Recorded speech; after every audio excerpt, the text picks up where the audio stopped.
नमस्कार दोस्तों, RRB IT news channel में आप सबका स्वागत है। मैं विमल स्वामी, कंप्यूटर इंस्ट्रक्टर आरआरबी आईटी। आज अपने एम्प्लॉयबिलिटी स्किल की उद्यमिता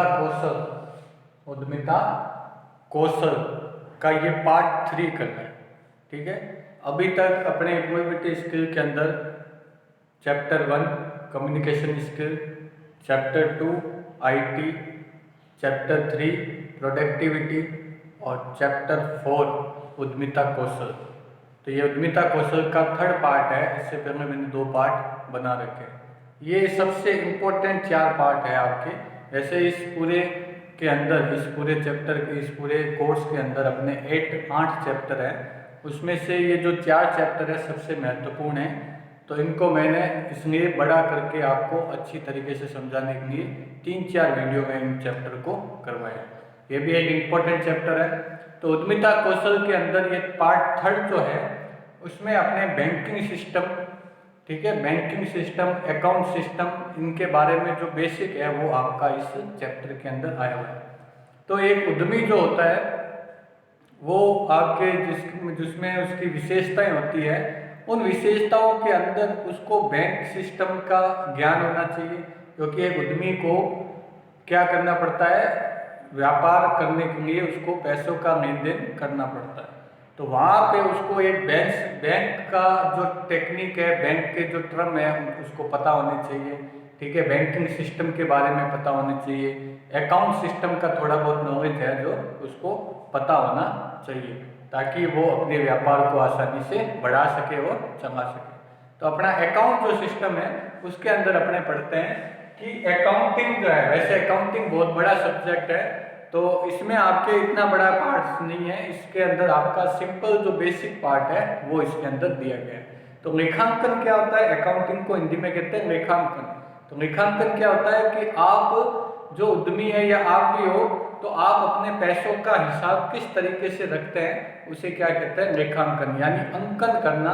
आप जो भी कार्य कर रहे हैं पैसों का, उसको एक अंकित करने, कहीं पे नोट करके लिखने, उसे ही क्या कहा जाता है, लेखांकन कहा जाता है। तो लेखांकन के अंदर जो एक उद्यमी है जो बेसिक सा कार्य करता है, तो उसको 2 तरह के कार्य करने चाहिए। 2 तरह के टर्म आते हैं यहाँ पे। एक तो जनरल, ठीक है, जिसको लेखा बही कहा जाता है। क्या कहा जाता है, लेखा बही। और दूसरा है खाता बही, जिसको लेजर कहा जाता है। ठीक है, अंग्रेजी में नाम है जनरल और लेजर। ठीक है, और हिंदी में अगर अपने नाम देखेंगे तो लेखा बही और खाता बही। तो ये 2 कार्य जो है वो उद्यमी को करने होते हैं अकाउंटिंग में। इन 2 चीजों का तो कम से कम नॉलेज उसे होना चाहिए। तो यहाँ पे अपने बात करते हैं जनरल क्या चीज है, लेखा बही क्या चीज है। इसे क्या कहा जाता है, इसे कहा जाता है सहायक।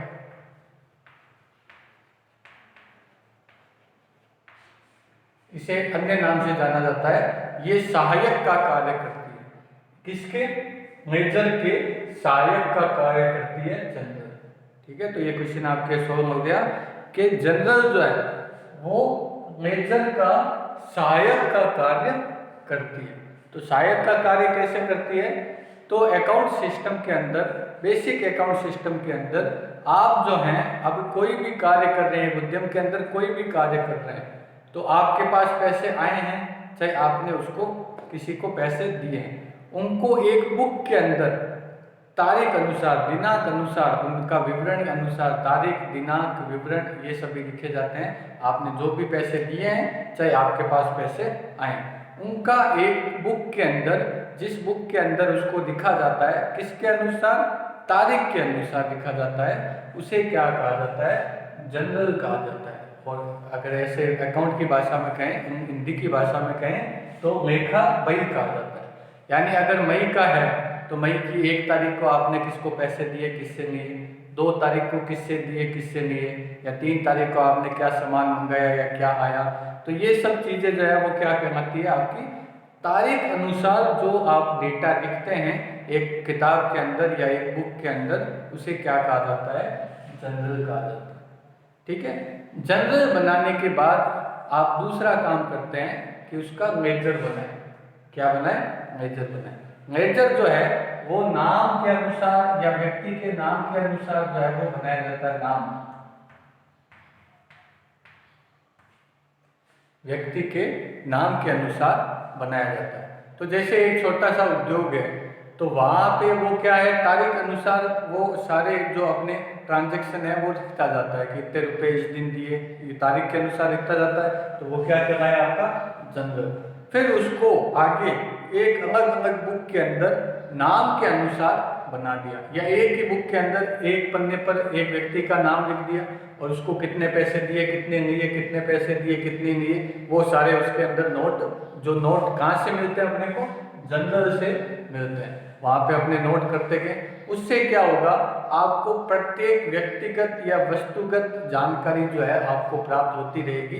इसके आधार पर आप ये बना सकते हैं कि इस व्यक्ति को, आपको अमुक व्यक्ति को कितने पैसे आपको देने अभी बाकी हैं और अमुक व्यक्ति से कितने पैसे आपको लेने अभी बाकी है। तो व्यक्तिगत नाम से जो बनाए जाते हैं उन्हें क्या कहा जाता है, मेजर कहा जाता है। ठीक है, तो इन दोनों में ये फर्क है, जनरल अलग है और मेजर अलग है। जनरल जो है वो मेजर के सहायक का कार्य करता है।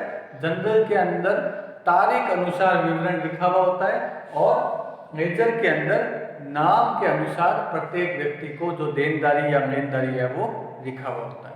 ठीक है, तो ये आपके क्या आ गए, लेखा बही और खाता बही के बारे में बेसिक जानकारी आपको बता दी। तो अब आपको इन दोनों में फर्क करना आना चाहिए कि ये क्या चीज़ है। तो आप ये बात ध्यान रखें कि जनरल जो है वो किसकी सहायक का कार्य करती है, खाता बही का।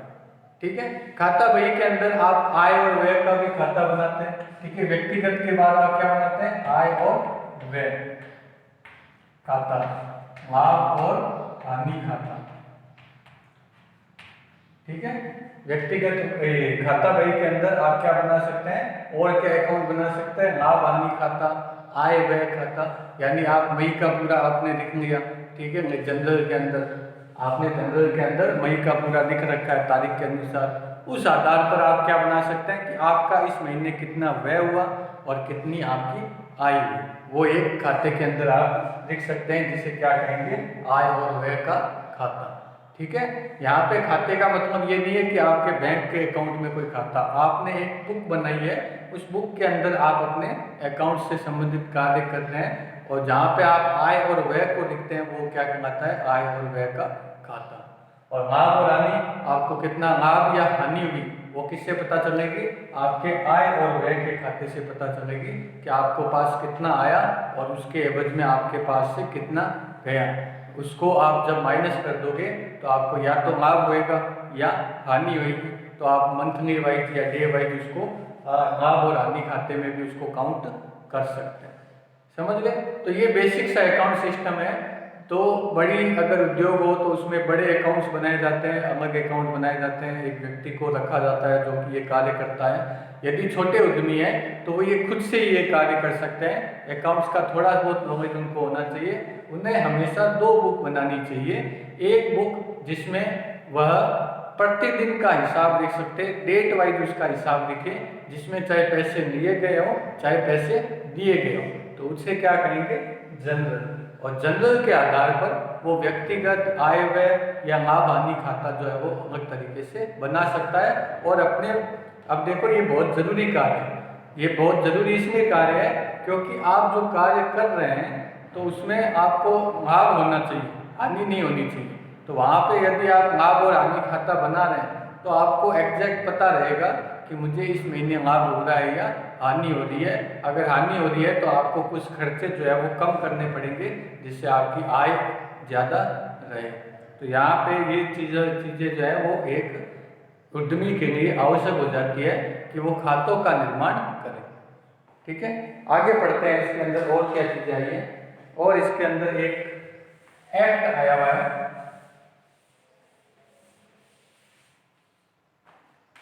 उस एक्ट का नाम है आपके विनिमय साध्य विधेयक।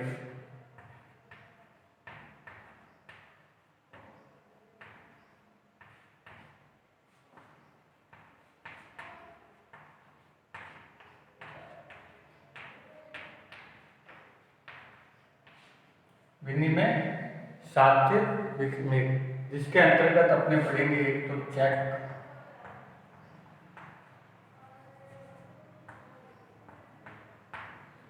चेक पढ़ेंगे, दूसरा अपने पढ़ेंगे ड्राफ्ट, ठीक है, तीसरा पढ़ेंगे प्रतिज्ञा पत्र और चौथा अपने पढ़ेंगे साख पत्र।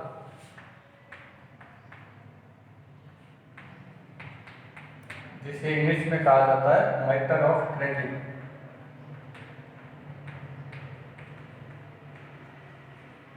ठीक है, तो ये अपने इसके अंदर पढ़ेंगे।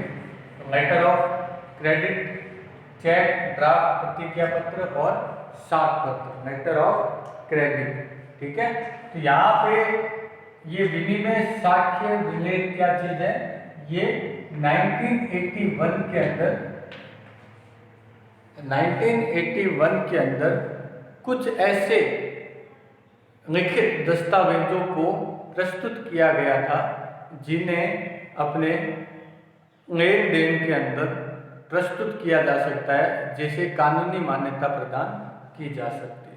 तो जैसे आप चेक लिखते हैं तो उसके लिए कुछ नियम और कानून बने हुए हैं। जैसे आपको पता है कि एक चेक जो है वो 6 महीने के लिए वैलिडेट है, अभी 6 महीने तक लिए उसकी वैलिडिटी है, यानी 6 महीने के बाद यदि 6 महीने तक में आपको कोई किसी को पेमेंट करना है तो आप चेक देकर उससे उसकी लेनदारी जो है आपके या देनदारी जो है उससे छुटकारा पा सकते हैं।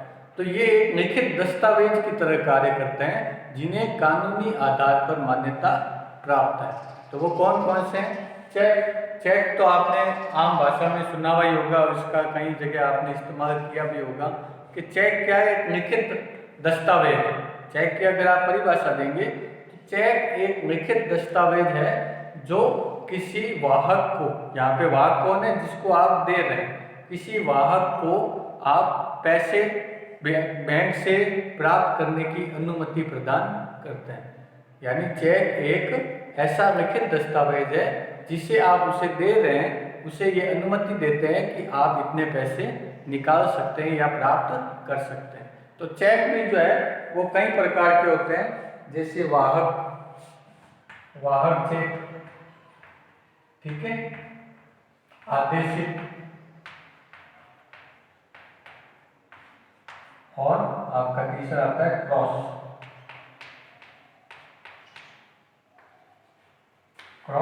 चेक। तो चेक जो है वो 3 प्रकार के होते हैं आपके, वाहक, आदेशित और क्रॉस चेक। ठीक है, तो ये वाहक चेक जो है वो बहुत ही सिंपल तरीके का चेक है। इसके अंदर आप जिस व्यक्ति को भी ये चेक देते हैं वो व्यक्ति अपने जिस बैंक को आपने चेक ये लिखा है उस बैंक में ये चेक प्रस्तुत करके कैश काउंटर से उस चेक में जितनी राशि लिखी हुई है उसे प्राप्त कर सकता है। यानी अगर आपने किसी को चेक लिख के ये दिया है, 10,000 का चेक लिख के आपने दे दिया है, तो वो क्या होगा, वो बैंक में प्रस्तुत करेगा, उस बैंक के द्वारा वो 10,000 रुपये आपके खाते से उस व्यक्ति को, जो प्रस्तुत कर रहा है उस व्यक्ति को दे दिया जाएगा। ठीक है, तो यहाँ पे एक सिस्टम ये भी है कि अगर वो चेक मुझे दिया गया, वाहक चेक मुझे दिया गया 10,000 का, तो अगर और कोई मुझसे 10,000 मांग रहा है तो मैं वो चेक क्या है उस व्यक्ति को दे सकता हूँ और वो व्यक्ति वहाँ से निकाल के पैसे ला के अपने पास रख सकता है। ठीक है, तो ये वाहक चेक के अंदर अगर आपका गुम भी हो जाता है तो आपको थोड़ी दिक्कत हो सकती है। तो यहाँ पे वाहक चेक का इस्तेमाल अब ना के बराबर सा ही होता है, क्योंकि वाहक चेक का इस्तेमाल तब किया जाता था जब व्यक्तियों के अकाउंट नहीं होते थे, जब अधिकतर व्यक्तियों के अकाउंट जो है वो बैंक के अंदर नहीं होते थे, तब इनका ज़्यादा इस्तेमाल किया जाता था। दूसरा जो है वो आदेशित कहलाता है, ऑर्डर्ड। ठीक है, आदेशित चेक, तो इसमें और लिखा हुआ होता है और बियरर, इस चेक के अंदर और बियरर लिखा हुआ होता है। तो उसके अंदर आदेशित चेक के अंदर उस व्यक्ति का नाम भी लिखा जाता है जिस व्यक्ति को ये चेक की राशि प्रदान की जा सकती है। तो वाहक के अंदर ये नहीं था, वाहक के अंदर सिर्फ राशि लिखी हुई होती है और वो व्यक्ति जाकर सीधा अपने बैंक में प्रस्तुत करके रुपए प्राप्त कर सकता था, लेकिन इसके अंदर उस आदेशित व्यक्ति को ही वो राशि मिल सकती है। यानी किसी ने मुझे ये अगर आदेशित चेक दिया है तो मैं वो 10,000 अगर का चेक दिया है तो वो 10,000 रुपये जो है मैं बैंक में जाकर ही उससे को प्राप्त कर सकता हूँ, किसी और व्यक्ति को ये नहीं दे सकता कि वो प्राप्त करने। तो बैंक को ये आदेश दिया गया है कि अमुक व्यक्ति को ही ये राशि अमुक राशि जो है वो दी जाए। ठीक है, हर कोई उसको प्राप्त नहीं कर सकता। तीसरा चेक जो है क्रॉस चेक, जिसके अंदर जो लाइनें बनाई हुई होती है इस तरीके से क्रॉस किया हुआ होता है वो चेक के ऊपर। ये चेक सबसे ज़्यादा इस्तेमाल किया जाता है।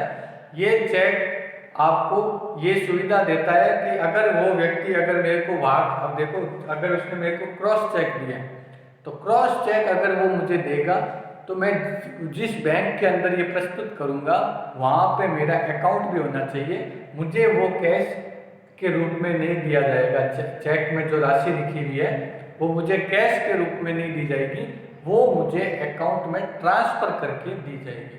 ठीक है, तो इस तरह के चेक जो है वो खिड़की के ऊपर प्रस्तुत नहीं किए जाते। खिड़की का मतलब है मेरे कि आप बैंक में जाकर काउंटर के ऊपर प्रस्तुत नहीं करते हैं इसे आप जो बॉक्स होता है उसके अंदर डाल देते हैं और वहाँ से आपका वो जो है वो क्लियरेंस हो जाता है। तो वहाँ पे आपको क्रॉस चेक जो होता है वो आपको, अगर अब मैं तीनों का उदाहरण ले लेता हूँ कि कोई व्यक्ति मुझे 10,000 का चेक दिया, यदि वो वाहन चेक है तो मैं सीधे जाकर उसको निकाल सकता हूँ या किसी और व्यक्ति को भी दे सकता हूँ, वो भी जाके वो राशि जो है वो काउंटर से प्राप्त कर सकता है कैश के रूप में। यदि आदेशित चेक मुझे दिया है तो वो मैं ही जाकर उस बैंक से उसको कैश के रूप में प्राप्त कर सकता हूँ, उसे और किसी व्यक्ति को नहीं दे सकता हूँ। यदि मुझे क्रॉस चेक दिया है तो वो राशि जो है अगर मुझे क्रॉस दिया है, एक तो मैं किसी और को दे भी नहीं सकता वो, दूसरा मैं जब उसको बैंक में प्रस्तुत करूंगा तो मुझे कैश के रूप में वो राशि नहीं मिलेगी, मेरे अकाउंट में वो ट्रांसफर की जाएगी। इस तरह के चेक का उपयोग आज के डेट में सबसे ज़्यादा किया जाता है। ठीक है, तो यहाँ पे अपने चेक के बारे में पढ़ेंगे। दूसरा आता है ड्राफ्ट। ड्राफ्ट में भी आता है ओवरड्राफ्ट। इसके ऊपर क्वेश्चन पूछा जाता है कई बार, ओवरड्राफ्ट क्या है। ठीक है, तो ड्राफ्ट जो है वो एक, आपने डीडी का नाम सुना होगा। डीडी जो है वो आपका ड्राफ्ट कहलाती है, डिमांड ड्राफ्ट। ठीक है, एक होता है ओवरड्राफ्ट। ठीक है, ये दोनों अलग चीजें हैं। तो अपने पहले डीडी के बारे में देखेंगे, ड्राफ्ट के बारे में देखेंगे, फिर समझेंगे कि ओवरड्राफ्ट क्या होता है। ठीक है, तो अपने डीडी के अंदर क्या होता है कि आप किसी व्यक्ति के नाम से या किसी संस्था के नाम से अपने खाते से पैसे कटाकर या आप कैश देकर उसके नाम से जो है वो डीडी बनवा सकते हैं। तो वो एक जो डीडी है, तो वो डीडी जब आप उस व्यक्ति के पास जाती है तो वो व्यक्ति उसे बैंक में प्रस्तुत करके अपने अकाउंट में वो पैसे पा सकता है। अब एक आता है ओवरड्राफ्ट। यदि ओवरड्राफ्ट जो है, यदि मैं ओवरड्राफ्ट प्राप्त करता हूँ, बैंक से आपको ये प्राप्त करना पड़ता है ओवरड्राफ्ट, तो ये ओवरड्राफ्ट जो है वो बिल्कुल क्रेडिट कार्ड की तरह। क्रेडिट कार्ड कैसे काम करता है कि यदि आपको एक लिमिट दी हुई होती है, जैसे कि आप आपके बैंक में यदि 10,000 रुपये है तो आप 20,000 रुपये भी निकाल सकते हैं। ठीक है, यदि मुझे किसी व्यक्ति को पेमेंट करना है 30,000 रुपये और मेरे पास क्रेडिट कार्ड है, तो मेरे पास वो पैसे अगर बैंक में नहीं है 30,000, तो भी बैंक अपनी तरफ से उसको ट्रांसफ़र कर देता है 30,000, और मैं जब जैसे जैसे वो पैसे जमा कराता रहता हूँ वो माइनस में करता रहता है। तो उसी तरह ओवरड्राफ्ट होता है कि ओवरड्राफ्ट जो है आपको एक लिमिट से अधिक, आपके पास 10,000 है तो उससे भी अधिक पैसे खर्च करने की सुविधा देता है। तो आप ओवरड्राफ्ट प्राप्त कर कर उसे किसी भी व्यक्ति को देकर आपके अकाउंट में पैसे न होते हुए भी आप उसको ट्रांसफ़र कर सकते हैं, उसको पैसे दे सकते हैं। तो ये क्या कहलाता है आपका ओवरड्राफ्ट। तीसरा आता है आपके प्रतिज्ञा पत्र। प्रतिज्ञा पत्र को इंग्लिश में कहते हैं प्रोमिसरी नोट। ठीक है, प्रतिज्ञा का मतलब क्या होता है, आप प्रतिज्ञा लेते हैं कि मैं प्रतिज्ञा करता हूँ कि ये कर दूंगा, मैं प्रतिज्ञा करता हूँ को। तो इसको बैंकिंग सिस्टम में कैसे इस्तेमाल किया जाता है कि प्रतिज्ञा पत्र जो है वो एक व्यक्ति के द्वारा बनाया जाता है और वो ये प्रॉमिस करता है, जैसे आप किसी व्यक्ति से आप अपने संबंधों के आधार पर पैसे लेते हैं, तो संबंधों के आधार पर आपने किसी से कहा कि मुझे 10,000 रुपये चाहिए, तो वो 10,000 रुपये आपको दे देता है। आप उससे कह देते हैं कि मैं अगले महीने तक लौटा दूंगा। तो आप अगले महीने तक लौटा दोगे, ये आपने क्या दिया, उसको प्रॉमिस दिया। तो ये एक तो हो गया, आपने ओरल उसको प्रॉमिस दिया। एक उसको कानूनी मान्यता के आधार पर यदि आप ये प्रॉमिस दें कि मैं जो है इतने तारीख को इतने पैसे जो है इस व्यक्ति को दूंगा, उसको कानूनी आधार पर यदि आप दें तो क्या है, इसे क्या कहेंगे, प्रतिज्ञा पत्र। ठीक है, तो उसको कानूनी मान्यता मिल जाती है। फिर यदि आप पैसे नहीं लौटाते हैं तो आपके ऊपर कार्रवाई जो है वो नियमों के अनुसार की जा सकती है। आगे आता है साख पत्र, लेटर ऑफ क्रेडिट। तो लेटर ऑफ क्रेडिट जो है, साख पत्र का इस्तेमाल जब विदेशों से आपको कोई लेन देन करना हो तब इसका इस्तेमाल किया जाता है।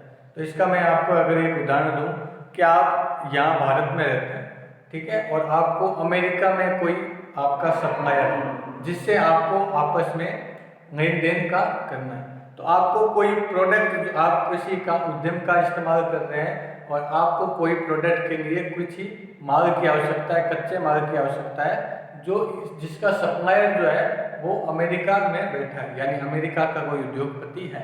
तो आप बायर हो यानी खरीदने वाले, और जो बेचने वाला सेलर है वो किसी और कंट्री में बैठा है। ठीक है, तो आपने माल का ऑर्डर दे दिया और उसने माल को वो भेजाएगा क्यों, क्योंकि वो आपके ऊपर ट्रस्ट थोड़ी करेगा। आप किसी दूसरे देश के अंदर हैं तो वो माल ऐसे थोड़ी है कि सीधा आपको भेज देगा।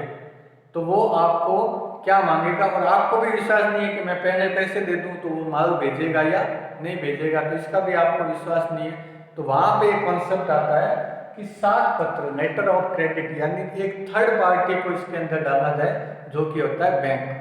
ठीक है, तो आप क्या करते हैं कि यहाँ से अपने जिस बैंक में आपका खाता है उसके द्वारा आप लेटर ऑफ क्रेडिट जारी करवाते हैं, यानी साख पत्र जारी करवाते हैं, और वहाँ से आप इसको, इस बैंक को, उसकी शाखा जो उस देश के अंदर है या उसका कोई रिलेटिव शाखा उसके बैंक के अंदर है, वहाँ पे ये लेटर ऑफ क्रेडिट जाता है। तो वहाँ पे आप कह देते हैं कि मैं ये पैसे दूंगा इसको जब ये कंडीशन जो है वो फुलफिल हो जाएगी, यानी सामान जो है वो मेरे पास आ जाएगा। तो उसको भी ये प्राप्त हो जाता है। उसको भी किससे प्राप्त होता है, उस बैंक के थ्रू प्राप्त होता है जो उसके अंदर, देश के अंदर मौजूद है बैंक, उसके थ्रू ये एश्योरेंस प्राप्त हो जाता है कि अमुक व्यक्ति जो है जिस सामान को प्राप्त करने वाला है, जो बायर है, वो मुझे पैसे लौटा देगा। अगर नहीं लौटाएगा तो उसकी जो प्रतिज्ञा, यानी उसको प्रॉमिस जो किया है वो किसने किया है, उस वहाँ के बैंक ने किया है। तो वो क्या है, उस सामान को भेज देता है, और वो जब कंडीशन फुलफिल हो जाती है तो वहाँ से वो पैसे को भेज देता है। तो यहाँ पे थर्ड पार्टी क्या करती है, वो बैंक है। थर्ड पार्टी कौन है, बैंक है, जो इन दोनों के मध्य आपस में, जो उनका बीच में वो नहीं है, क्या कहते हैं उसको, उन दोनों के बीच में ये नहीं है कि वो दोनों एक दूसरे के ऊपर ट्रस्ट करते हैं। तो वो ट्रस्ट जो है वो बीच में बैंक प्रदान करता है, किसकी सहायता से, साख पत्र की सहायता से, जिससे माल को जो आयात कर रहा है, जो पा रहा है, जो खरीद रहा है, उसे भी ये भरोसा हो जाता है कि मैं जितने पैसे दूंगा उतना माल मेरे पास आ जाएगा, और जो माल बेच रहा है उसे भी ये विश्वास हो जाता है कि वो जो माल बेच रहा है उसका पैसा उसके पास आ जाएगा, क्योंकि थर्ड पर्सन वहाँ पे कौन है, बैंक। ठीक है, तो ये आपके क्या है, कुछ आपके टॉपिक हैं, छोटे छोटे टॉपिक हैं जिनके बारे में आपको मैंने बताया, साख पत्र, प्रतिज्ञा पत्र, ड्राफ्ट और चेक। ठीक है, चेक का इस्तेमाल आप करते हैं।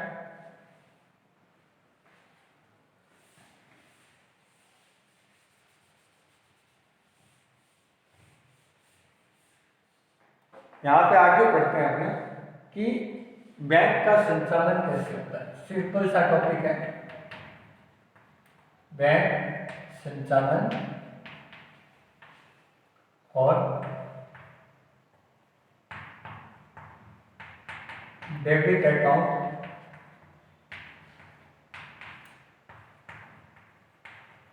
और credit account. Debit account, credit account और बैंक संचालन। तो बैंक संचालन आपके छोटा सा यहाँ पे टॉपिक है कि बैंक कैसे चलते हैं, कैसे काम करते हैं। तो बैंक जो है वो कोई सेवा देने वाली संस्था नहीं है, वो एक व्यापारिक संस्था के रूप में स्थापित की जाती है। तो बैंक आप ये ना समझें कि बैंक जो है वो हमें कोई सुविधा प्रदान करती है फ्री में, वो हमें कोई सुविधा प्रदान नहीं करती है फ्री में। बैंक का संचालन जो है वो पूर्णतः प्रॉफिट के आधार पर किया जाता है, यानी बैंक भी जो है एक व्यापारिक संस्था के रूप में मानी जाती है। किस तरीके से? उसके दो उद्देश्य होते हैं, उस बैंक के दो उद्देश्य होते हैं कि एक तो कम ब्याज दर पर पैसे को प्राप्त करना और अधिक ब्याज दर पर पैसे को किसी दूसरे को देना।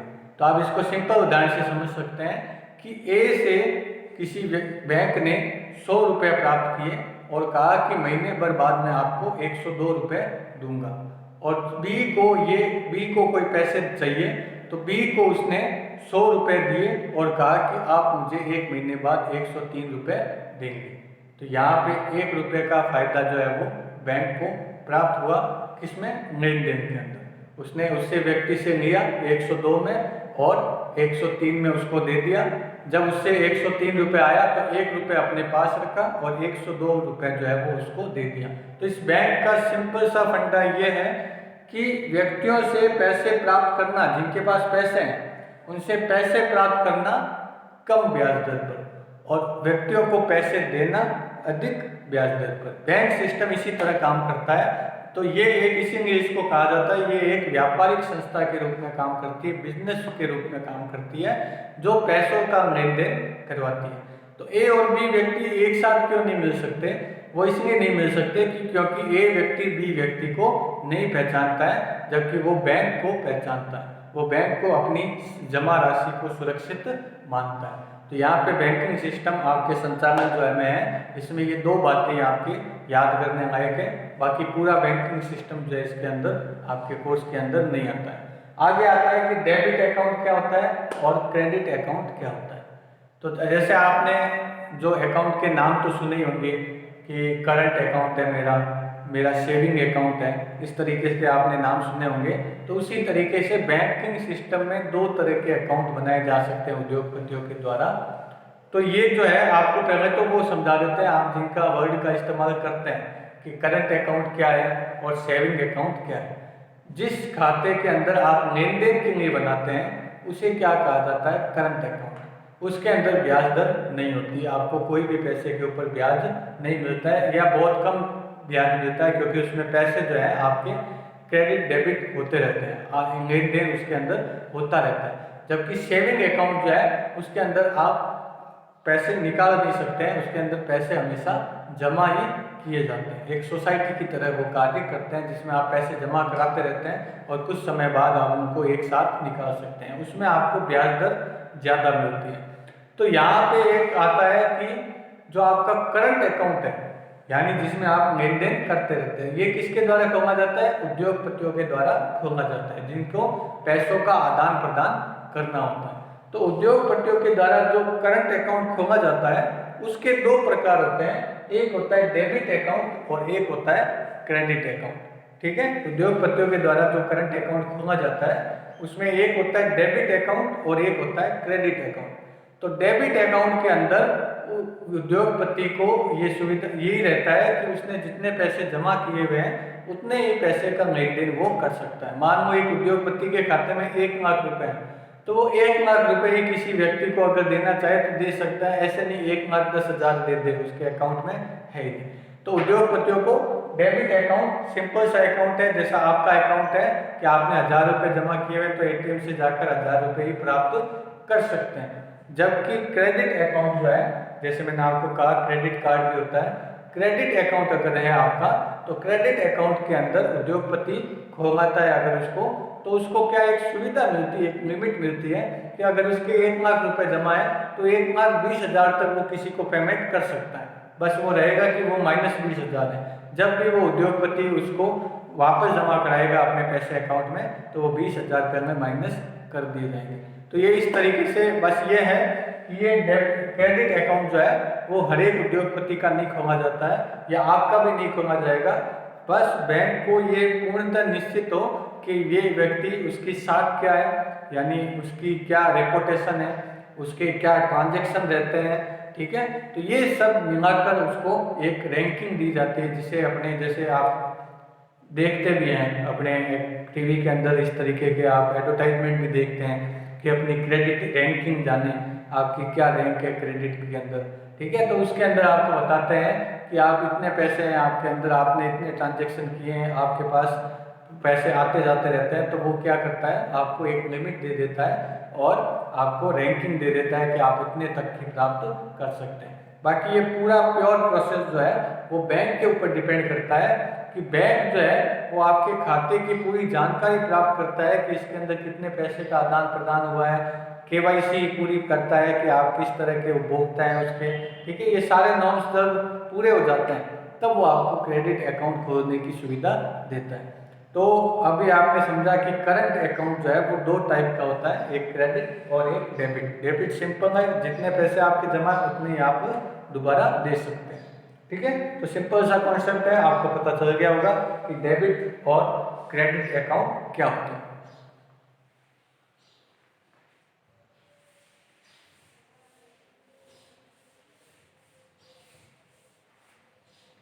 आगे अपने एक छोटा सा टॉपिक और रहा है इसके अंदर,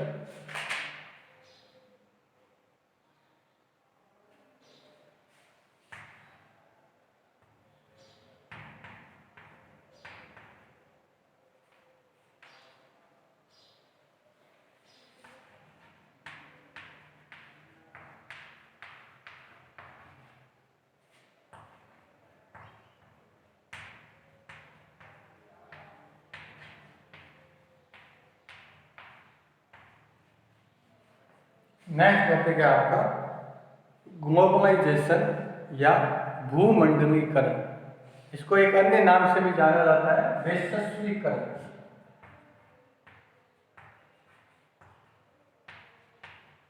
वैश्वीकरण, ठीक है। ग्लोबलाइजेशन, भूमंडलीकरण और वैश्वीकरण, तो ये एक कॉन्सेप्ट है, ये एक कॉन्सेप्ट है, ये एक विचारधारा है जो अपने भारत देश के अंदर भी लागू है सन 1991 से। 1991 में इस कॉन्सेप्ट को भारत में अपनाया गया और प्रत्यक्ष विदेशी निवेश को भारत के अंदर इस ग्लोबलाइजेशन प्रोसेस के द्वारा ही भारत के अंदर लाया गया। जैसे कि आपको ये सब पता है कि कोई भी देश जो है वो आत्मनिर्भर अभी नहीं है, यानी उसको कोई भी देश है उसके अंदर ये आत्मनिर्भरता नहीं है कि वो अपने सारी चीज़ें, ज़रूरत की चीज़ें जो वो इस्तेमाल कर रहा है वो उसी देश में उत्पादित की जाए, उसी देश के द्वारा उत्पादित की जाए। तो ये कॉन्सेप्ट है कि अपने देश की अर्थव्यवस्था को दूसरे देश के व्यक्तियों के लिए या उद्यमियों के लिए भी अपने देश की अर्थव्यवस्था को खोल देना, यानी उनको भी यहाँ पे फैक्ट्री लगाने का मौका देना, यहाँ पे प्रोडक्शन बनाने का मौका देना, यहाँ पे अपने सामान को बेचने की अनुमति देना, इसको क्या कहा जाता है, वैश्वीकरण या भूमंडलीकरण। तो ग्लोबलाइजेशन को आप, ग्लोबल का मतलब क्या होता है, पृथ्वी, ठीक है, उसको एक बना दिया, यानी पृथ्वी तो एक है, देश अलग है।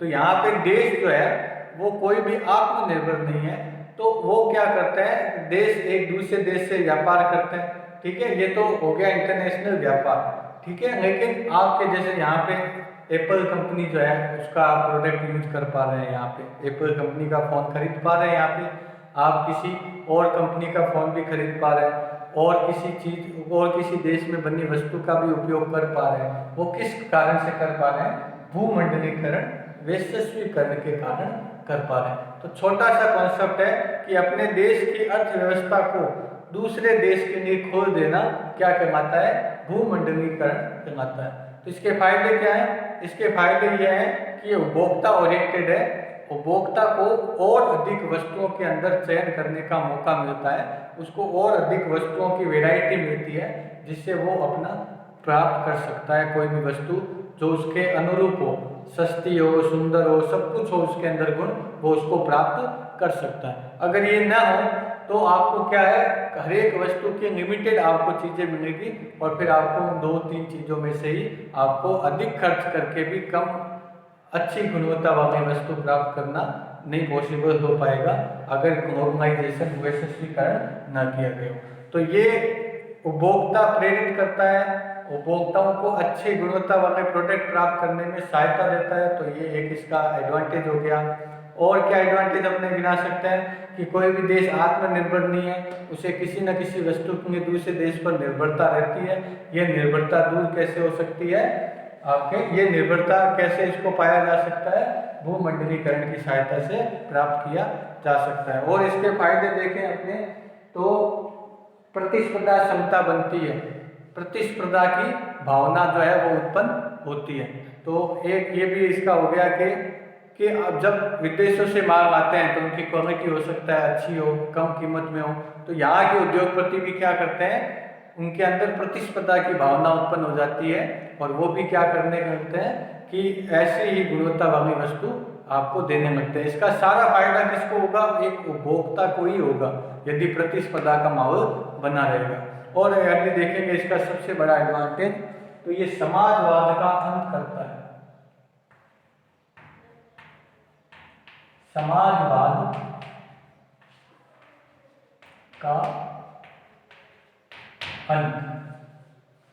तो यहाँ पे ये छोटा, ये जैसे कोई बीए वगैरह कर रहा है तो उसे समाजवाद का अर्थ पता होगा, तो जो नहीं कर रहे हैं उनको भी बता देते हैं। जो अर्थव्यवस्था होती है, यानी अपनी देश की अर्थव्यवस्था है, उसमें अलग अलग सेक्टर हैं, जैसे रेलवे सेक्टर अलग है, ठीक है, हवाई जहाज वाला सेक्टर अलग है, कोई मोबाइल फोन का सेक्टर, ये सेक्टर बने हुए हैं, टेलीकॉम सेक्टर बना हुआ है। तो इस तरीके से ये सेक्टर बने हुए हैं। तो इसके अंदर अपनी देश की अर्थव्यवस्था जो है वो 3 टाइप की हो सकती है, एक पूंजीवादी हो सकती है, एक समाजवादी हो सकती है, और तीसरा है इन दोनों का मिक्सअप यानी मिश्रित अर्थव्यवस्था हो सकती है। तो समाजवादी अर्थव्यवस्था वो अर्थव्यवस्था है जहाँ पर सभी चीज़ों पर किसका कंट्रोल हो, वहाँ के ऊपर गवर्नमेंट का कंट्रोल हो, यानी गवर्नमेंट जो है उनका पूर्ण तरह से उस चीज़ पे नियंत्रण हो, यानी हर एक चीज़ पे किसका नियंत्रण हो, गवर्नमेंट ही वो सुविधा प्रदान करती है, ठीक है। दूसरा अगर अपने देखें कि दूसरा जो आपकी अर्थव्यवस्था थी पूंजीवादी अर्थव्यवस्था, उसके अंदर क्या है कि सभी जो सेक्टर है उनके ऊपर सरकार का कोई भी हस्तक्षेप नहीं हो, उसके ऊपर प्योरली किसी कंपनी का या किसी व्यक्ति का अधिकार हो। हर एक अलग अलग सेक्टर में अलग अलग व्यक्ति का अधिकार होता है, तो उस अर्थव्यवस्था को कहा जाता है पूंजीवादी अर्थव्यवस्था।